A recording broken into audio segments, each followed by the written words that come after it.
کہ جو طالب علم اپنے علم سے فائدہ نہیں اٹھاتا تو وہ جاہل سے زیادہ برا ہے، کیونکہ جاہل انسان کے اوپر کئی طرح کے آزار یعنی عذر ہو سکتے ہیں نا، لیکن جس بندے نے علم حاصل کر لیا اس نے اپنے عذر ختم کر لیے۔ اب اگر وہ اس سے فائدہ نہیں اٹھائے گا، اس علم کو مفید نہیں بنائے گا، تو پھر اس کا اس جاہل سے زیادہ برا انجام ہے۔ سیدہ عائشہ رضی اللہ عنہ کے پاس ایک صاحب آیا کرتے تھے علم حاصل کرنے کے لیے، نوجوان، اور آپ سے آ کے بہت زیادہ سوالات کیا کرتے تھے۔ تو ایک دن ام المؤمنین عائشہ رضی اللہ عنہ نے اس سے کہا کہ بیٹا جو آپ نے پہلے مجھ سے سوالات کیے ہیں ان پہ عمل کر لیا آپ نے؟ تو اس نے کہا کہ نہیں۔ تو آپ نے فرمایا یا بنی ففیم تستکثر حجج اللہ علیک، تو میرے بیٹے پھر آپ اللہ تعالیٰ کی حجتیں کیوں زیادہ کرتے ہو اپنے اوپر؟ یعنی صرف سوالات کرتے رہنا، تم نے عمل کوئی نہیں کرنا، تو تم حجتیں کیوں تمام کر رہے ہو؟ یعنی تم پر حجت زیادہ تمام ہو رہی، تم زیادہ سے زیادہ اپنے آپ کو سزا کی طرف لے کر جا رہے ہو۔ کیونکہ کوئی بھی شرعی مسئلہ ایک جاہل سے سوال ہوگا، وہ کہے گا مجھے نہیں پتا تھا، تو یہ نہ پتا ہونا عذر بن سکتا ہے، لیکن جو بندہ کہے گا مجھے پتا تھا پھر عمل نہیں کیا، تو یہ کوئی عذر نہیں ہوتا۔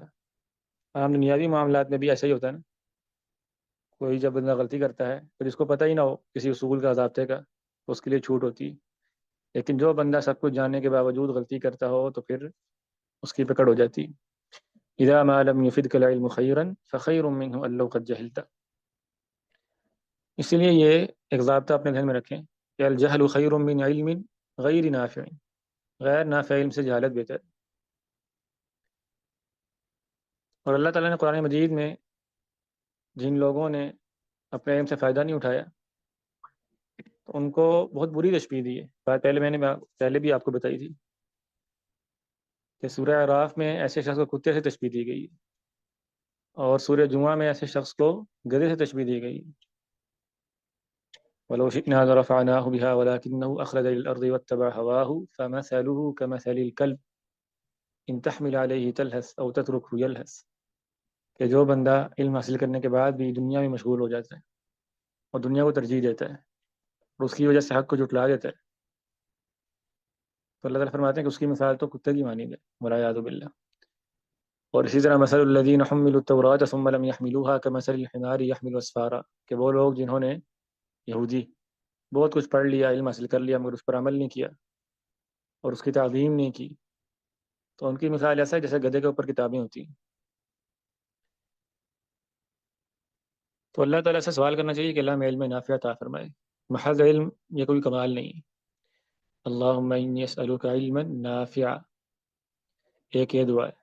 ایک دوسری دعا ہے، وہ میں شروع میں عام طور پر پڑھتا ہوں درس شروع کرنے سے پہلے، اللہم انفعنی بما علمتنی وعلمنی ما ینفعنی وزدنی علما، کہ اللہ جو مجھے علم دے دیا ہے اب اس کا فائدہ بھی دے دے، اور مجھے وہی علم آگے دے جس کا فائدہ ہونے والا ہو، اور میرا علم زیادہ کر دے۔ یہ بھی مسنون دعا ہے۔ اور اسی طرح اللہم انی اعوذ بک من علم لا ینفع ومن قلب لا یخشع ومن نفس لا تشبع ومن دعاء لا يسمع، یہ چار باتیں، یہ بھی مسنون دعا ہے۔ تو یہ تین دعائیں ہیں جس میں ہمیں یہ بتایا گیا کہ علم نافع کا سوال کرنا چاہیے، اور غیر نافع علم، وہ علم جو فائدہ دینے کی بجائے نقصان کا باعث بن جائے، ہماری پکڑ کا باعث بن جائے، اس سے پناہ مانگنی چاہیے۔